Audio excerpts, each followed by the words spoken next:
turabasuhuje bakunze ibiganiro byacu mwe mukunda channel Ijuru ntirikorerwa TV muri inshuti zacu cyane turabakunda kandi turabifuriza ibyiza byose biva ku Mana bihishe mu ijambo ryayo.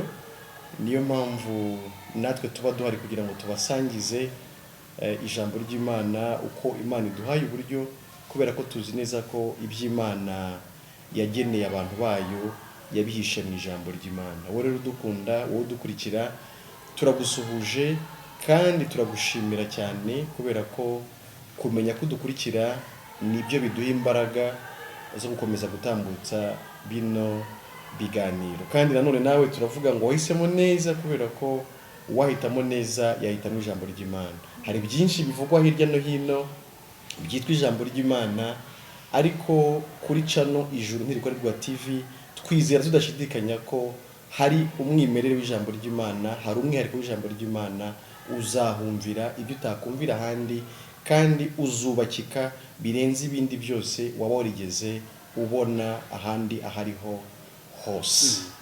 Ngiye uri kuvuga nitwa Emile Nshimiyimana, nkaba narabyawe n'Imana ingira umwana wayo biciye mu kwizera Yesu Kristo, ngakurwaho urubanza rw'ibyaha, nkambikwa gukiranuka kwa Yesu Kristo, bityo nkaba ndi mu isi nzi neza ko iwacu ari mu ijuru. Nkaba rero ndi no mu isi kandi ntangariza abatari babimenya iby'iyo nzira imwe rukumbi Imana yaciriye abari mu isi ibageza mu ijuru. Atari ibyo gusa, ahubwo menyesha abari mu isi nanone isoko y'imigisha yose ituruka ku Mana. Komeza uhananwe rero umugisha natwe, kana subscribe nimba utari wabikora, tujoininge kuri WhatsApp group unyuze kuri 0784 42 57 niba uri hanze y'igihugu, nakamenyesho ko guteranya 250 7 42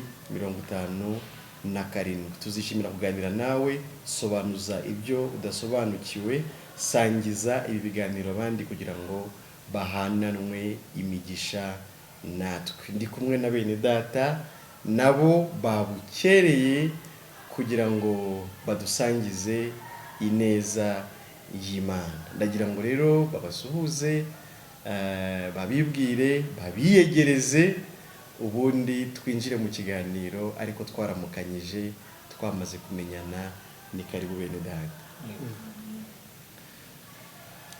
Amahoro y'Imana abe kubaduteza amatwi bose. Nanjye mfashe uyu mwanya kugira ngo mbashimire nanabasuhuze abakunzi bacu, abakunzi b'ubutumwa bwiza, mwebwe mudukurikira, turabashimiye. Ariko cyane cyane dushimiye Imana iduhaye ubu buryo bwo kugira ngo twongere tuganire ku cyabereye ku musaraba. Imana rero ishimwe kuduhaye uburyo, kandi ishimwe ko ikomeza kutunezeza. Amazina ni Ejeni Ndabavunye, umwana w'Imana, uwera, umuziranenge, utagawa mu maso y'Imana. Imana ihimbazwe. Amen. Imana ishimwe. Twiyegereje abadukurikira bose ku Ijuru ntirikorerwa kugira ngo dukomeze gusangira ijambo ry'Imana. Nanjye nshimiye Imana nyene ko yemeye ko umwanya nanjye ndawubonaho nkaza nkaterana na bene data, ariko nanone duteranijwe no kugira ngo tugaragaze icyo Imana yadukoreye muri Kristo Yesu. Nshimiye Imana ko nanjye nyene ndi umwana wayo, kandi nanjye ndi umutahajuru, nahawe umurage w'ijuru. Ibyo biri mu mutima wanjye, nta cyabikuramo, nta wabinyaka, nta wankura mu rukundo rw'Imana muri make. Amazina ni Muhanuzi Filipo. Nanjye nabonye neza y'Imana, niyo mvuga, niyo ndirimba, niyo nishimira uko bukeye uko bwije. Ndi umukiranutsi nk'uko Imana ibivuga, kandi nk'uko nyine nyishimiye. Kuko gukiranuka tuvuga tukwishimira ko ari Imana yagutanze, ukwacu ko kwakuweho, kuko nta nuko ari guhari. Rero uko twahawe niko tuza no gutangariza abantu kugira ngo bamenye ukuri, kandi ukuri gukomeze kuba bature. Imana ikomeze kuduhana umugisha, kuko ngo umugisha ukomeye no kuyimenya. Imana ishimwe. Amen. nanjye mpaye ikaze abakunzi bacu, abakunzi b'ibiganiro tunyuza kuri YouTube channel Ijuru ntirikorerwa TV, ibiganiro byiza, ibiganiro byururutse umutima, ibiganiro bihereza umuntu gutunga no gutunganirwa ariko muri Kristo Yesu. Nanjye ndabasuhuje mu izina rya Yesu, n'abandi bose bazadukurikira nabo nyine ndabasuhuje. Ku mazina yanjye rero asanzwe nitwa Musabyimana Yosefu Mugisha, ariko ndi umukiranutsi bitanyuze mu mirimo yanjye, ahubwo ndi umukiranutsi binyuze mu cyo Kristo Yesu yankoreye. Namenye neza ko nakuweho urubanza rw'ibyaha n'amaraso ya Kristo Yesu. Ubu nkaba ndi mu isi, ndi umukiranutsi, mfite amahoro, mfite ibyishimo, mbanezerewe cyane, nejejwe nuko namenye amakuru ko Imana yankuye mu rupfu rw'iteka ikangeza mu bugingo uhoraho. Imana ihimbazwe none n'iteka ryose. Amen. Imana ishimwe kandi himbazwe no kuba twemerewe gushima Imana ikumva amashimwe yacu, ubwabyo ni iby'agaciro. Yego. Arega sinzi wenda ukuntu umuntu abyumva, ariko numva kuba Imana ariyo yaturemye, ikaba ariyo yaremye buri kintu cyose kiri mu inosi ndetse no mu isanzure no munsi y'isi, ibyo tuzi n'ibyo tutazi, bivuze nyine ko ari nayo ikwiriye amashimwe.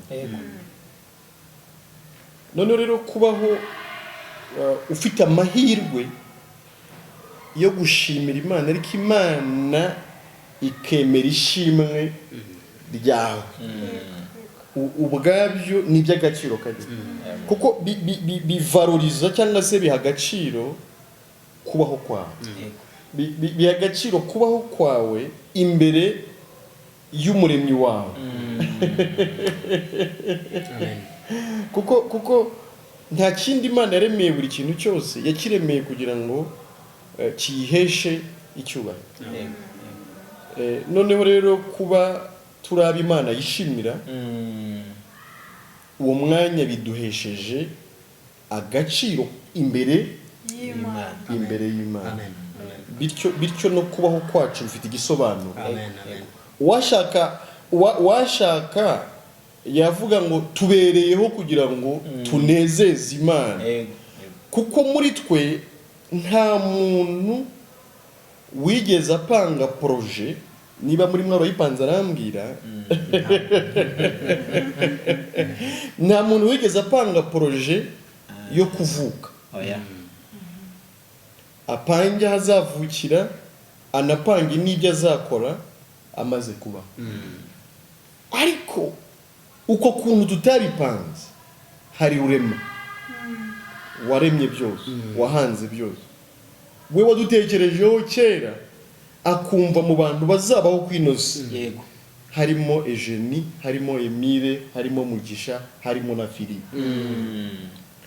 None rero ni iby'agaciro ko natwe twamenye uwo muremyi wacu, kandi tukamenya inzira iduhuza nawe, tukaba turiho twishimirwa nawe. Ubwo rero twabaho imyaka 100, twabaho imyaka 50, twabaho imyaka 40, numva igihe cyose umuremyi yagennye tuzamara ku isi ni igihe cyiza, ni igihe cy'umumaro, ni igihe cyo kwishimirwa, kuko ni igihe kinashimisha uwaturemye. Mu byo rero twamenye yaturemeye, kuko biravuga ngo turabo yaremye, ituremeye imirimo myiza muri Kristo Yesu. Mu byo twamenye yaturemeye dukwiye kugenderamo, harimo no kwamamaza ubutumwa bwiza. Bibiliya nikitubwira iravuga ngo byose bituruka ku Mana. Mu Bakorinto wa kabiri 5 ku murongo nk'uwa 18 n'9, ngo byose bituruka ku Mana yiyunze natwe ku bwa Kristo irangije iduha umurimo wo kuyunga n'abandi. Numva ntewe iteka mugani w'abashinga ntahe.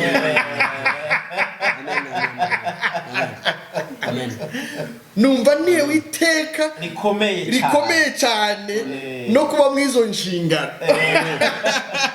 Tahawe n'umuntu wahawe n'Imana rurema zo kunga abantu n'Imana. Uko bwije nuko bukeye mba numva mfite agaciro hashingiye ibiro nkorera. Yashingiye boss wanjye. Amen. Nukuri abantu nibazajya babona twishimye, nibazajya babona dushishikara, n'abakorera abantu barashishikara. Hari ahantu bajya gukozamo mu gitondo ngo batande presence berekane ko bahageze, natwe twahageze. Amen. Kandi urumva nyene tunezero ko dukora kwa data. Buri umwana iyo arimo arakora iwabo yagura ibikorwa by'iwabo aba yumva nezerewe. Cyane ko nabo baribye. Nawe baribye. Uwo mwana ntiyigana. Umwanya wose nyene aba yishimye. Kandi ikimushimisha ari mu by'iwabo. Kandi mureke tubabwire ubwo tubabwira ibyo mu rugo mubigirira icyizere. Burya umwana guhaye amakuru y'iwabo abayazi neza. Umukozi w'iwanjye ntajya mu cyumba cyane, ariko umwana ntumenye igihe yakugereyo. Afite uburenganzira. Nta muntu asaba uburenganzira. Muri byinshi umwami akomeza kuduha kubabwira by'iwacu. Arega iyo turi kubabwira mubifate nk'ibikomeye kuko ubundi twakabaye turi hano ku iwacu ni mwijuru. Paulo ariko avuga ngo ariko twebweho iwacu ni mwijuru. Ariko n'isi nayo ni yacu kuko isi n'ijuru byose ni byacu. Turi hano rero ku mpamvu zo kugira ngo tugire ibintu dutangaza byo mu bwami bw'iwacu, ariko abantu batazi. Nibyo. Dufite amakuru y'impamo. Dufite amakuru y'imvaho. Yizewe. Amakuru yizewe. Niyo tubabwira ngo mukande subscribe, ntabwo ari abasubscribers dushaka benshi, nta nubwo ari amaviews dushaka menshi, ahubwo dukeneye ko ibi bintu bigera kuri benshi kuko ni iby'agaciro. Ibyo by'intangaza. Iyo abantu bumvishe ngo hari akazi, hari n'abababeshya. Hari abayisikoro babeshya ati hari akazi no kwiyandikisha n'ibihumbi 10. Abantu benshi baratanga bashaka akazi. Uretse ko nyine na polisi yabahagurukiye abo bantu babeshya abandi cyane cyane ku mbuga nkoranyambaga. Ariko iyo tubabwiye ati hari ibintu byizewe biturutse mu ijuru akakanya amakuru atariho ivumbi yizewe, kuki mutinda? Mube hafi mwumve amakuru aturutse mu ijuru kandi abagenewe. Uyu munsi rero muri byinshi Imana igenda iduha kugira ngo tuganire namwe, twifuje kuganira namwe ku kintu kijyanye no mubatizo. Umubatizo yewe abantu bawuvugaho byinshi.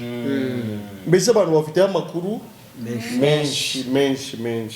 Ariko haba hari n'amakuru y'impamo, haba hari amakuru y'ukuri. Muri byinshi ariko burya haba hari kimwe cy'ukuri. Hano rero muzahumva icyo ngicyo cy'ukuri. Muri byinshi bivugwa ku Ijuru n'irikorerwa TV. Muzahumva umwimerere w'ukuri guturuka ku Mana nyir'ubwite. Nagiye ahantu mugisha abanza wenda nabimubwiye.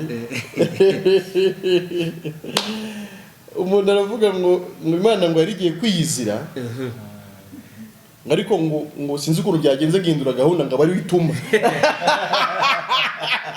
ashaka kumvikanisha uburyo ibintu agiye kuvuga bikomeye biturutse ku Mana ariko twebwe ntiyahinduye gahunda iri hano muri twe kuko ibyo bivuga ngo bisa naho Imana ibigingira yewe hariho ibintu byinshi bivugwa ku mubatizo turagira ngo byose tugende tubinyuramo mu magambo make kubera ko nanone dushobora gufata umwanya munini ahubwo tuba twumva twavuga ibyo dushoboye kuvuga mu gihe runaka tukazagaruka tukavuga ibindi kimwe cyo turashaka gusobanura ese ubundi ukwiye kubatizwa ninde yego icyo ni kimwe ubwo wenda uko bene data bagenda babihabwa baragenda babidetaya icya kabiri ese ukwiye kumubatiza we ninde icya gatatu ese ubundi umubatizo wemewe wo ni uwuhe kuko hari abibaza ati hari umubatizo wo ku gahanga hari umubatizo wo mu mazi menshi ibyo byose nabyo tugira ngo tubisobanure nibyo ese umubatizo ukuraho ibyaha nabyo hari abantu babyibaza hari n'umuntu ujya mu mazi rwose azi ngo ninjya mu mazi kubatizwa ndabisigamo mu mazi ibyaha ndabisigamo twebwe ahantu hamwe nzi ho babatizaga no mu mazi ashyushye mu mashyuza noneho hakaba abantu batekereza ko ko amazi anashyushye yari bubyotse bigashiraho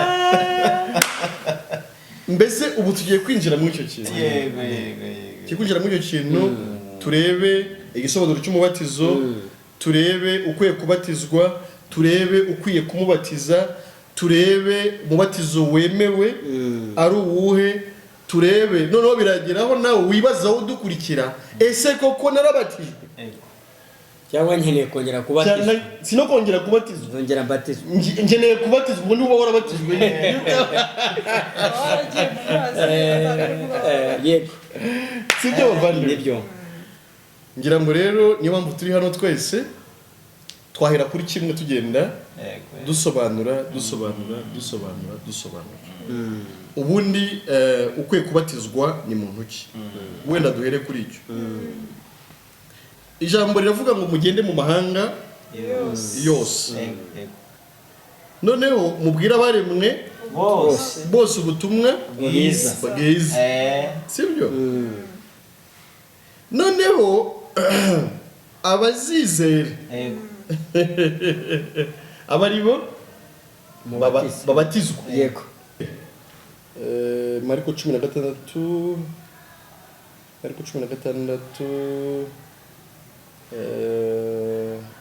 okay umurongo wa 15 n'uwa 16 Mariko 16 umurongo wa 15 n'uwa 16 twahageze okay nimuhadusomere arababwira ati mujye mu bihugu byose mwigishe abaremwe bose ubutumwa bwiza uwizera akabatizwa azakizwa ariko utizera azacirwaho iteka amen aha aho rero urufunguzo rurimo n'urunguru mwigisha abaremwe bose ubutumwa bwiza hanyuma uwizera akabatizwa azakizwa ariko utizera azacirwaho iteka sibyo nibyo ubutumwa bwiza rero ni iki kuko mugisha rero kudusetsa ukuntu umuntu aza akabasomera inkuru z'Abisirayeli bava mu Egiputa bageze ku nyanja itukura bakabura inzira Imana igacamo inyanja kabiri bakambuka hanyuma akababwira ati ibibazo byari imbere yanyu bigiye gucikamo nk'ikwinyanja icitsemo kabiri ati abanyegiputa bari babakurikiye mwabonaga nimuzongera kubabona ukundi utabatsinzwe n'urubanza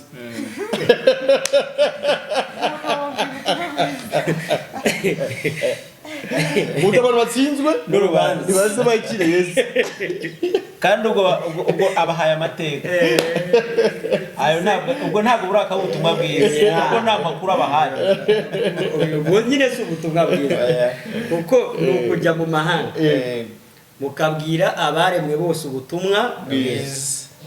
Icya mbere ubutumwa bwiza ni Yesu. Yego. Ariko nanone iyo tuvuga ubutumwa bwiza tuvuze ko ubutumwa bwiza ari Yesu. Abantu bose bavuga ko bazi Yesu. Ariko rero Paulo yandikira Abaroma yaravuze ngo erega ubutumwa bwiza ubutumwa ni imbaraga y'Imana ihesha uwizera wese kugira gute gukizwa. Iyo turi kuvuga ngo ubutumwa bwiza nuko tuba turi kubwira abantu Yesu. Yego.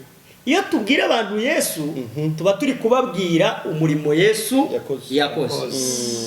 Ni nko kuba usanze umuntu yahagiye. Ni nko kuba usanze umuntu aremerewe. Ni nko kuba usanze umuntu mu bwoba. None ukamubwira inkuru nziza noneho yo kumuruhura. Wenda nko kuri icyo uvuze nkaho bavuga ngo bababwiye ubutumwa bwiza. Umuntu azarushe n'ubundi agataha arushijeho kuruha cyane. Nk'ikimenyetso kigaragaza ko atigeze abwirwa ubutumwa bwiza. Kuko ubutumwa bwiza nyine ni Yesu. Ni ukubwira abantu umurimo Yesu yakoze wo kubagira abakiranutsi. Wo kubagira abakiranutsi. Mbese dukubise tubanguranye. Aho ngaho waruvuze mu Baroma mu gice cya 16 na 17 haravuga ngo erega ubutumwa bwiza nibunkoza isozi kuko ari imbaraga y'Imana ihesha uwizera wese gukizwa. Icya mbere umuntu wumvise ubutumwa bwiza arakizwa. Yego. Ngo kuko muri bwo aho barakomeza bavuga ngo uhereye ku Muyuda ukageza ku Mugiriki. Mbese uko waba umeze kose ubutumwa bwiza nicyo gikoresho Imana yashyizeho cyo gukiza abantu. Nicyo cyonyine. Uko umuntu yaba ameze kose. Ngo kuko muri bwo ari namo gukiranuka kuva ku Mana guhishure. Guheshwa no kwizera kugakomezwa nako. Mu butumwa bwiza yahishurwa mwiki gukiranuka kuva ku Mana. Guheshwa no kwizera. Ubwo umuntu yumva ubutumwa bwiza yari umunyabyaha. First of all mbere ya byose aba yari umunyabyaha. Yabwumva akumvamo gukiranuka kuva ku Mana. Kutava mu mirimo ye. Yakwizera akakira uko gukiranuka akaba arakijijwe. Akaba avuye mu cyiciro cy'abanyabyaha akaba yinjiye mu cyiciro cy'abakiranutsi. Akaba avuye mu cyiciro cy'abarimbuka akaba umuragwa w'ijuru. Amen. Si cyo ngicyo? Ubwo nibwo butumwa bwiza. Ubwo wowe dukurikira urebe niba warumvisha ubutumwa bwiza. Kuba warumvisha ubutumwa bwiza ni ukuba waba utakiri umunyabyaha. Ahubwo warahindutse umukiranutsi. Nanone umukiranutsi atari umuntu ugerageza gukiranuka, ahubwo wambitswe gukiranuka kw'Imana kutagira inenge, kutazanigera kugira inenge. Uwo niwe muntu wumvishe kandi akizera ubutumwa bwiza. Ni umuntu uhagarara ku maguru ye abiri. Hariya muri rompuwe yo kwa Rubangura mu mujyi. Agafata mikoro akabwira abantu nk'uko Imana ikiranuka nanjye niko nkiranuka. Uwo niwe wumvisha ubutumwa bwiza. Uwo niwe muntu wumvisha kandi akizera ubutumwa bwiza. Kandi uwo niwe muntu yemerewe noneho kubatizwa. Ntabwo habanza kubatizwa nk'uko abantu babizi ngo kandi yo kagize imyaka 12 ngo tugomba kukabatiza kugira ngo ibyaha bikave. Cyangwa se uko kakivuka kiragahinja reka tugashire hayo ku mutwe kugira ngo katazagira ibyaha. Bakuyeho icyaha cy'inkomo. Ariko ejo n'ubundi yamarogira 3 umujinya ukaba ari wose. Gutwara igiceri bikabihari. Numva se n'umwe ko ari umunyabyaha ugatangiye gukora bito. Umubura rero ntabwo rero kubatizwa ubatizwa utarumva ubutumwa bwiza. urabanza ukumva ubutumwa bwiza, yego, warangiza ukabona kubatizwa, yego, urebe neza nawe dukurikiye, yego, niba warabatijwe utaraba umukiranutsi, yego, umubatizo si nturabatizwa. Oya, ibyo wakoze ni ibisanzwe, natwe turoga mu ngo, n'ababishoboye bajya mu mapisine, n'abaturanye n'ibiyaga babyogamo, n'abaturanye n'imigezi bayijyamo ko ni ibisanzwe rero kujya mu mazi. Ibyo ni nkabyo, ni nk'ibyo habatizwa umuntu wabaye umukiranutsi abiheshejwe no kumva ubutumwa bwiza. Mubwira baremwe ubutumwa bwiza, bizera, niyo mara kwizera babatizwa. Abandi tihoya muvandimwe, hari icyo nibutse, atumva rero ngomba gutera ikirenge mu cya Yesu, na Yesu yarabatijwe mu mazi menshi, nanjye rero ngomba kujyayo. Ariko umva ikintu gihari, Yesu yari intungane, yagiye mu mazi ari intungane, ntabwo Yesu yagiye mu mazi ngo abari yamugira intungane. Niba nawe ushaka gutera ikirenge mu cya Yesu, mumenye wakire gukiranuka, nurangiza uje mwayo mazi, nuko bintu bimeze, niko gutera ikirenge mu cya Yesu. Yesu ntabwo yagiye niba wari umubatizo uhura n'ijambo ry'Imana, ni nako waba uteye ikirenge mu cya Kristo, kuko nyine wabatizwa ariko ukabatizwa mu by'ukuri ubyemerewe. Urumva niba ijambo rivuga ngo ababwirijwe ubutumwa bwiza bakizera babatizwe, ubutumwa bwiza babudusobanuriye, batubwiye ko ari gukiza abantu kurimbuka, mbese umuntu akaba ari umukiranutsi. Noneho wamara kuba umukiranutsi ukabatizwa. Hari n'undi mwene data wabihamije, Petero, mu rwandiko rwe rwa mbere asobanura umubatizo, aravuga ngo umubatizo ngo ni isezerano ku Mana ry'umutima uticira urubanza. Urumva abantu benshi koko bajya mu mazi bikanabagora, akagura n'imyenda mishyashya, akavuga ati ubu ndi gushaka imyenda nzambara nabatijwe, bakanateka ibiryo bidasanzwe, akanatumira abantu ngo yabatijwe. Ariko mu by'ukuri nubwo ngo yabatijwe, ntabwo ari ukubatizwa ijambo ry'Imana rivuga yaguze imyenda, arateka, akora ibirori, ajya mu mazi, arongera yavamo. Impamvu turi kubivuga gutyo ni ukubera iki? Nuko wa mutima uticira urubanza ntawe yari afite, yagiye mu mazi afite umutima umucira urubanza ko azarimbuka, ayavamo n'ubundi afite umutima umucira urubanza ko ntabwo rero yabatijwe. Yagiye mu mazi, yakoze ibintu bisanzwe, ariko kubatizwa ijambo ry'Imana nyine ritubwiye ko habatizwa umukiranutsi ufite umutima utamucira urubanza. Nk'uko umuvandimwe abivuze muri Petero mu rwandiko rwa mbere mu gice cya 3:21 haravuga ngo ni isezerano ku Mana ry'umutima uticira urubanza, ariko ridukirisha kuzuka kwa Yesu Kristo. Mu yandi magambo, icyo uwo muntu aba agiye gukora ni uguhamya ko noneho yabaye nyine umukiranutsi. Ariko icyamugize umukiranutsi ni iki? Ni uko yapfuye.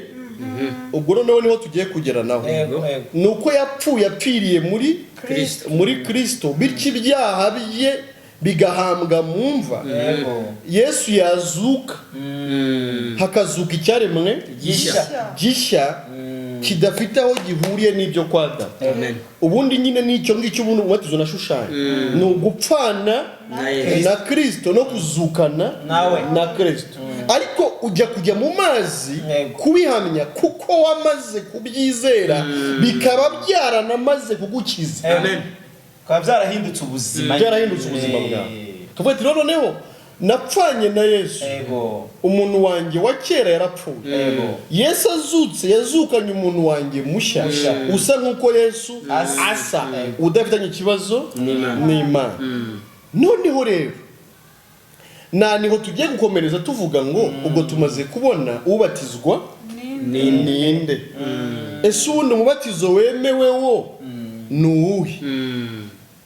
Aho rero niho tugiye kugenda tuvuga tuno n'ubundi hemewe umubatizo wo mu mazi menshi, kubera ko niba ari ugupfa bisaba ko umuntu nyine yibira cyangwa yibizwa.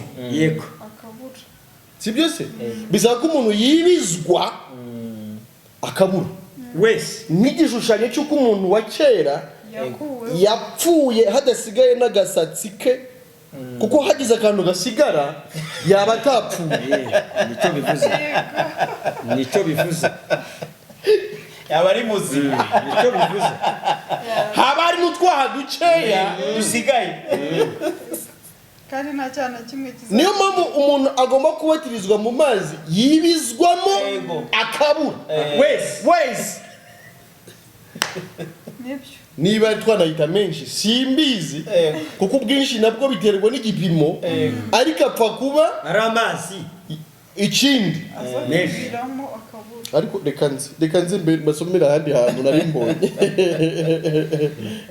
nta gusigaza. Yohana 3:22-23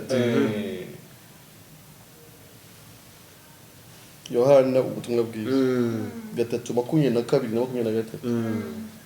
Hanyuma y'ibyo Yesu ajyana n'abigishwa be mu gihugu cy'Iyudaya atinda nayo nabo abatiza abantu. Ariko Yohana we yabatirizaga muri Ayinoni bugufi bw'Isalimu kuko aho hari amazi menshi abantu barazaga bakabatizwa. Amen. Nenda kuvuga hari amazi menshi ntabwo ari make kandi biriya ntabwo igibeshye kuko ni ijambo ry'Imana. Ni ko ari menshi. Ni menshi. Mbese umubatizo Bibiliya yemera ni umubatizo wo mu mazi menshi. Ariko menshi nabwo turashaka kuvuga ngo nta gipimo cyayo gihari. Igipimo kiraza kuba gusa ko umuntu abasha kwibizwamo wese ntagaragara hadasigaye ugutwi hadasigaye amazuru hadasigaye umunwa cyangwa amaso hadasigaye agasatsi n'aka na gato umuntu akibizwa wese hatagize akantu gasigara.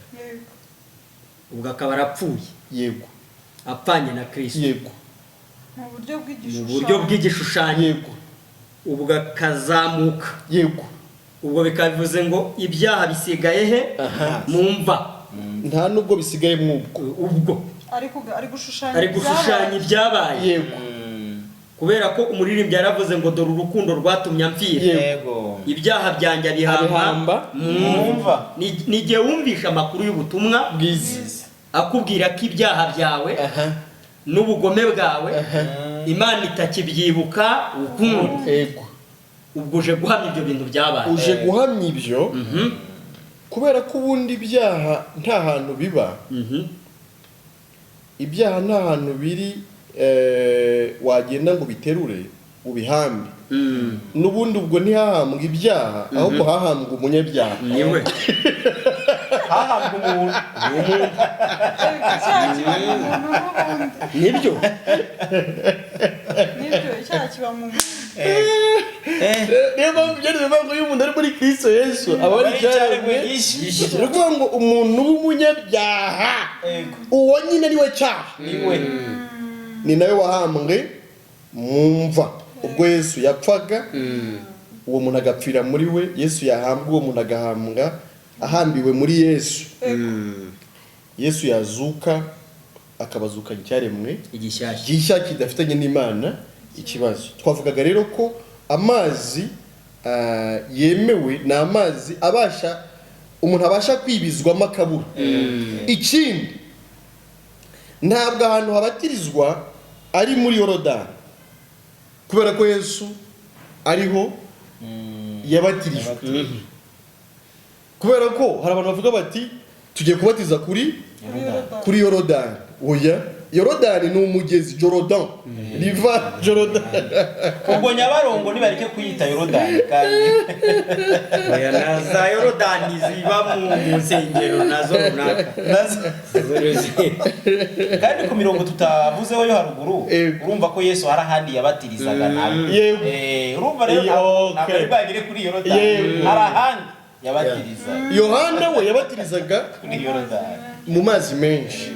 Noneho ngo i Betania ngo hakurya ya Yorodani ngo nanone ngo Yohana nawe yarabatirizaga nabyo biri muri Yohana 1:28 Yohana 1:28 ariko icyo dushaka kuvuga nuko ntabwo ahantu habatirizwa hose hitwa muri Yorodani kuko niba turi gusobanura umubatizo nicyo ntabwo twabura kugisobanura oya kandi byanumvikanye ko ahari amazi menshi umuntu ashobora kwizera ubutumwa bwiza akizera ubutumwa bwiza muri nko kuri Nyabarongo yego ahari amazi menshi yego noneho yakwizera rero hanyuma akanaba ubwo rero ntabwo bigombera kuba ari ahantu runaka nk'uko umuvandimwe yabivuga. Muri Mateyo 3 niho bavuga ko Yesu nawe ariho yabatirijwe.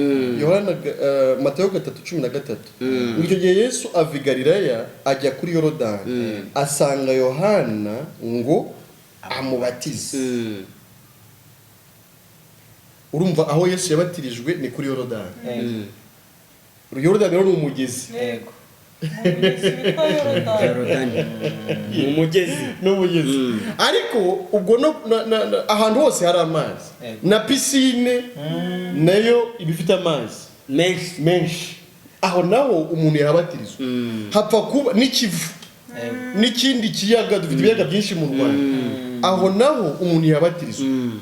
Hapfa kuba ari bujyemo akibizwa wese ku buryo koko ashushanya ko umuntu we wakera yagize ute yapfuye. Ikindi nta wibatiza kuko hari n'abantu nyine batagisobanukiwe kwihana by'ukuri kuko n'ubundi Imana ihana icyaha ntabwo umuntu yihana ahubwo ni Imana yagihannye nyine kuko umuntu yarapfuye apfira muri Yesu. Sibyo se? Nibyo. Bivuze rero ko nta n'uwibatiza ahubwo umuntu arabatizwa nyine. Arabatizwa. Amen. Ibintu byumvikana. Ko wibatije nyene. N'ubundi nta n'igisobanuro nta gisobanuro kiri. Ugomba kubatizwa. Ni ukubatizwa.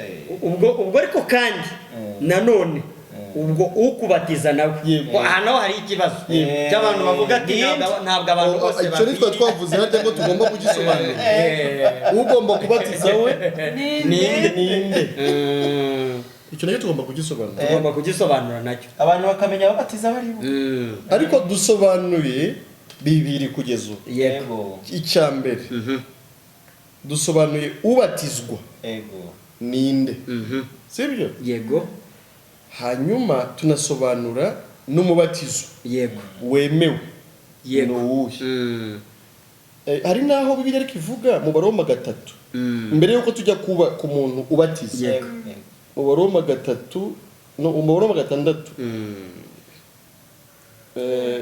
aravuga ngo ntimuzi ko mwebwe ababatirijwe muri Kristo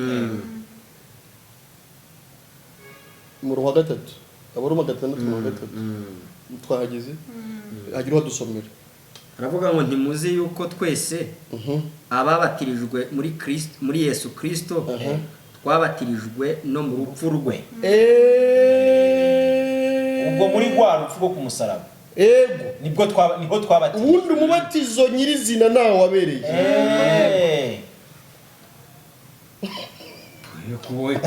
nanone kubera ko hari umuntu uvuga ngo umuntu ngaramutse apfuye atabatijwe ariko ubwo abakitiranya nyine umubatizo ubwo umubatizo original n'uyu nguyu wa undi twabonye ngo ko ari igishushanyo ubwo original n'ubure nibyo umuntu rero wamaze kwizera ko ubwo yabatirijwe mu rupfu rwa Yesu ni ubishushanyisha umubatizo w'amazi menshi agaragara. Amen. Sibyo? Nibyo. Okay. Turi kujyana nawo dukurikiye.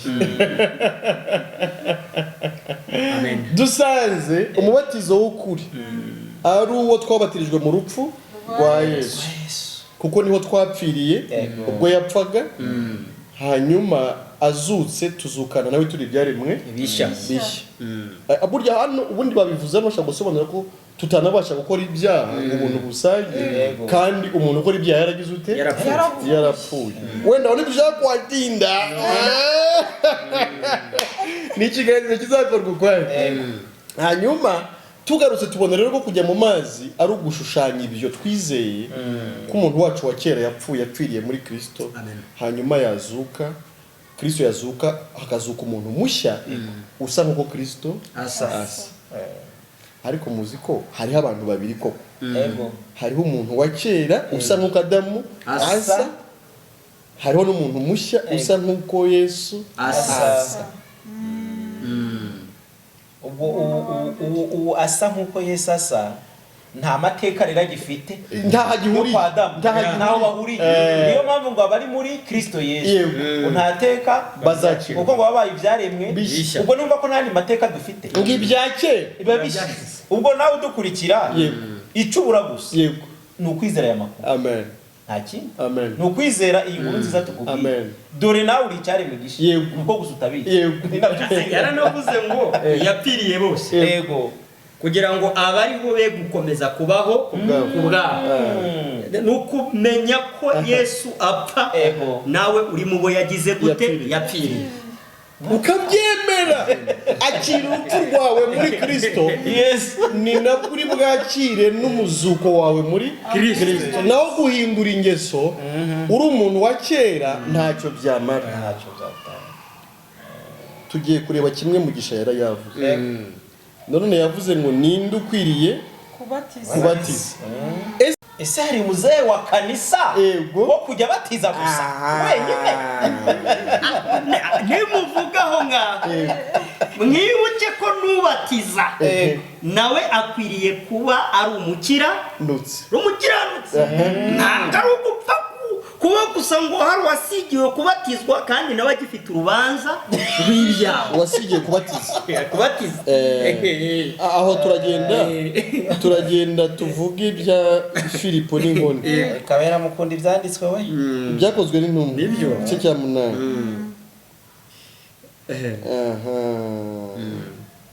byakozwe rero mu gice cya 8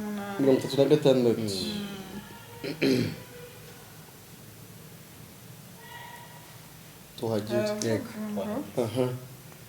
bakigenda mu nzira bagera ku mazi iyo nkoni iramubaza iti dore amazi ikimbuza kubatizwa ni iki komeza Filipo arayisubiza ati niba wizeye mu mutima wawe wose birashoboka nayo iti nizeye Yesu Kristo ko ari umwana w'Imana itegeka ko bahagarika igare baramanukana bajya mu mazi bombi Filipo n'inkone arayibatiza bavuye mu mazi umwuka w'Imana ajyana Filipo inkone ntiyasubira kumubona nuko ikomeza kugenda ineza nushakurikira Filipo yasanganiye inkone yavaga mu giterane Yerusalemu bayituburiye nta kintu yigeze ikuramo yahuye n'abasatuzi bo muri kiya gihe aho se we Yesu yakuye yose bariho bavuga ngo yazize ibyaha byacu ariko n'ubundi umaze kumva ibyo agatahana urubanza rw'iki turaho si igitangaza kuvuga ibyo ngibyo ko ni igiterane yari ivuyemo yari ivuye aho Yesu nyirizina yaguye yabambwe ariko itumvishije amakuru naho Yesu ubwe yigishirije nawe yigishirije itaha rero nta kintu yumvishe ariko igenda isoma umuzingo wa Yesaya yasomaga mu gice cya 53 ndibwira nibyo iby'urupfu rwa Yesu hanyuma arasoma ariko ntiyumva uwo muntu ari indi ibi byanditswe biri kuvuga noneho abaza rero Filipo hageze aramusobanuza ati se aramubaza ati se ibintu usoma urabyumva uniroti nabimenya ne ntawe ubisobanura ati se uyu muntu yarivugaga cyangwa yavugaga andi. Filipo afatira aho yinjira mu igare atangira kumusobanurira ko ari Yesu umuhanuzi yavuga. Yego. Aramusobanurira iby'urwo rupfu, mbese nta butumwa bwiza butavuga urupfu rwa Yesu. Aramusobanurira. Noneho baza kugera ku mazi yamaze kwizera. Aramubwira ati ko amazi ngaya niki kimbuza kubatizwa. Mwese wizeye n'umutima wawe wose. Mbese umuntu agomba kuba none yizeye adashidikanya ko yabaye umukiranutsi ku bwa Yesu. Amen. Uwo niwe wemerewe kubatizwa kuko aricyo twaherewe tuvuga. Niba wizeye rero nta kikubuza kubatizwa. Ngo ategeka ko bahagarika igare bajya mu mazi. Filipo n'inkoni. Ubwo nta kwiga igice. nukumva ubutumwa bwiza ukabwizera ukabatizwa. Nta nyigisho z'umubatizo. Inyigisho z'umubatizo ni kwakira Yesu. N'izihari zo nyinshi. Ahubwo izi nyigisho tuba tuyigisha nizo z'umubatizo. Inyigisho y'umubatizo n'ubutumwa bwiza. N'ubutumwa bwiza rwose. Nuko umuntu yizera ubutumwa bwiza. Yaramwatuje. Wizeye n'umutima wawe wose. Asanga yizeye. Ubwo wizeye nta kimbuza kukubatiza. Bajya mu mazi aramubatiza. Bakimara kumubatiza buri wese yagiye ukwe n'undi ajyukwe. Ubwo reka dukureho niki, ntabwo umubatizo umuntu awuhabwa kugira ngo yandikwe mu gitabo cy'idini runaka. Ahubwo abatizwa kubera ko yizeye. N'umubatije si ngo bazongere bahure. Filipo akiyukwe n'ingone icyo kwaje. Igenda gusinezerewe. Nta n'imyenda mishya yabanje kugura. Nta n'ikanzu y'umweru. Yego. Ubatiza aba akwiriye kuba yambaye, n'ubatizwa ngo abe yambaye ikanzu y'umweru. Ikanzu y'umweru rege nayishuri. Nugukirana. Uriya muntu aba agomba kuba yambaye. Uri ugiye kubatiza. None wa undi nawe ugiye kubatizwa. Nawe akaba yambaye ikanzu y'umweru. Bose bakaba bambaye kwera kwa Yesu. Ntabwo ari uriya mwene. Mpamvu yamubajije. Buriya Filipo yabajije ingone kugira ngo yumve ko ikanzu yayizanye. Wizeye n'umutima wawe wose. Uri umukiranutsi 100%. Nyereka. Rero kwisaniye yanjye. Mbona kukubatiza. Urumva ntiwanamenya ko umuntu ari umukiranutsi nawe utari umukiranutsi. Ubwo rero nkuko mu gishari yabivuze, uwizeye ubutumwa bwiza ni nawe wabatiza undi nawe wabwizeye. Kuko nta ubasha kumenya ko yizeye ko. Si byo se? Icyo nacyo ugukwara ukumenya ngo ninde wemerewe kubatiza. N'uwo ari we wese wizeye ubutumwa bwiza abasha kumva ko n'undi yizeye akamubatiza. Nta wasigiwe kubatiza. Pawulo mu Bakorinto mu rwandiko rwa mbere mu gice nk'icyambere harimo ibintu byo kwirinda ibice n'iki, ariko bacyara avuga ngo nshimye ko ntabwo nabatije. Avuga gusa abantu bakeya ngo yabatije n'ubwo Stefano nabo kwandi. Aravuga ati uretse abo simpamya ko hari abandi. Icyo yashaka kuvuga yakomeje ababwira ngo kuko Kristo atantumye kubatiza ahubwo yantumye kubwira ubutumwa bwiza. Icyo bishatse kuvuga nuko mu by'ukuri Pawulo ntabwo icyo yarashyize imbere ari kugenda abatiza abantu. Ahubwo icyo yarashyize imbere nuko abantu bizera ubutumwa bwiza kuko azi ko gihesha ijuru. Hanyuma cyakora nyine wizeye nyine akwiriye kubatizwa na none. Nta muntu rero wasigiwe kubatiza, ahubwo wizeye wese yabatiza undi wizeye. Icyo nacyo turagisobanura. Ikindi, ese umuntu atabatijwe ariko yizeye ubutumwa bwiza yajya mu ijuru cyangwa ntiyajya? Sinyibajije nk'utazi igisubizo, ariko ndagira ngo dufatanye gusubiza abantu batukurikiye. Tukiri aho, urebye n'umuvandimwe ku musaraba. Yego. Umwe yavuga ati ngewe nari umunyabyaha. Yego. Ariko wowe ubu ngubu tubambanywe nawe nta byaha yakoze. Yego.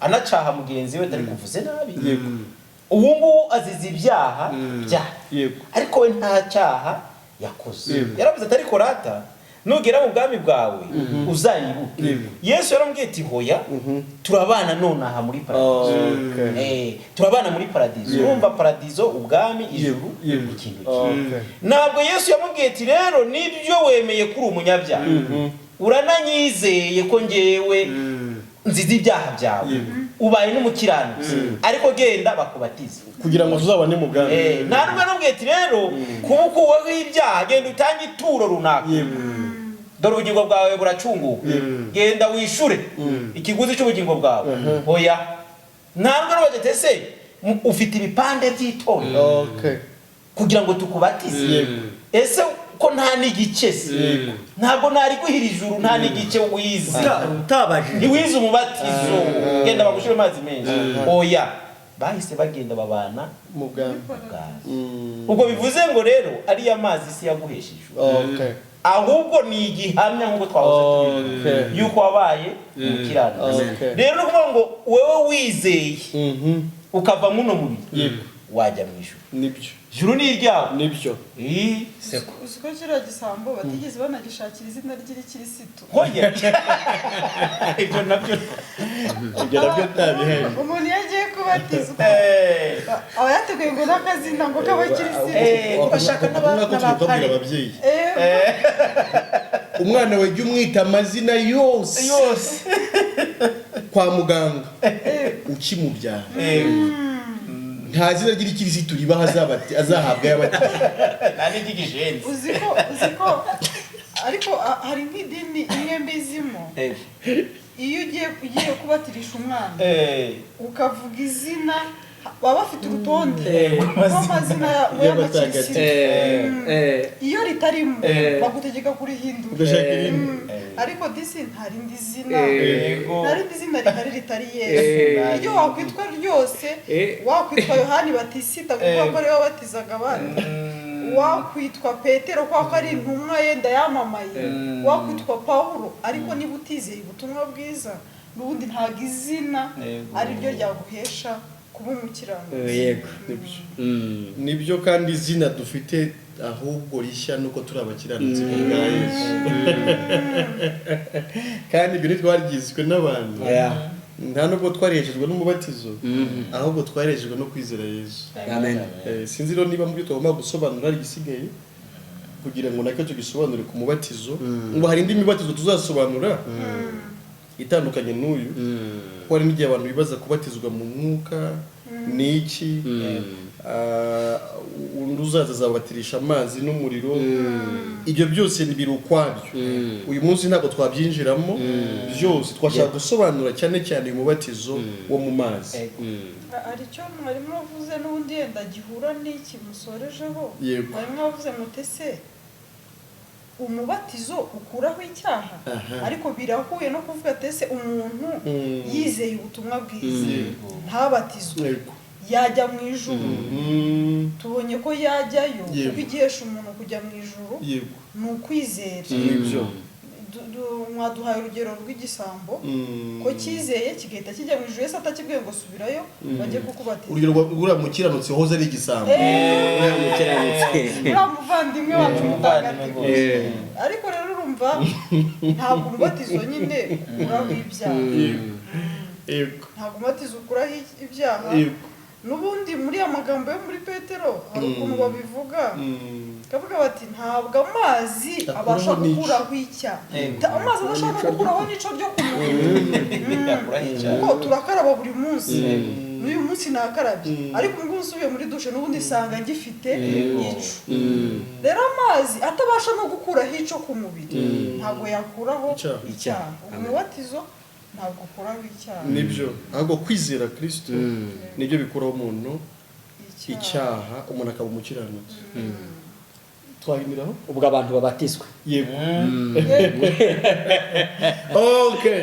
ubwo ni inyigisho y'igice twayigishe wamugana wowe usanze warabatijwe utaraba umukiranutsi ntiwigeze ubatizwa warakarabye bisanzwe nta n'agatsabune washyizeho kubera ko wari wakubeshye ko byo biri sipesiyare nta gaciro bifite ubu tubitesheje agaciro ahubwo ubu nibwo wanajya koko wabatizwa niba wizeye udashidikanya nk'uko wabajije ino nkone ukaba nawe uhindutse umukiranutsi imbere y'Imana mu buryo bw'iteka ryose ku bwa Yesu. Turabashimiye rero mwadukurikiye iki kiganiro kidafite iminota mikeya ariko dushimira n'Imana yadushoboje kugira ngo mu by'ukuri tubashe kubasobanurira ibyari bikwiriye ku kijyanye n'umubatizo. Dushimira n'abavandimwe bose twafatikanije kugira ngo byose bigende neza. Ubundi mukomeze mubane natwe kubera ko ibiganiro byacu ari akagaruka. Amahoro y'Imana abane n'abakiranutsi bose none n'iteka ryose ku bwa Yesu. Amen.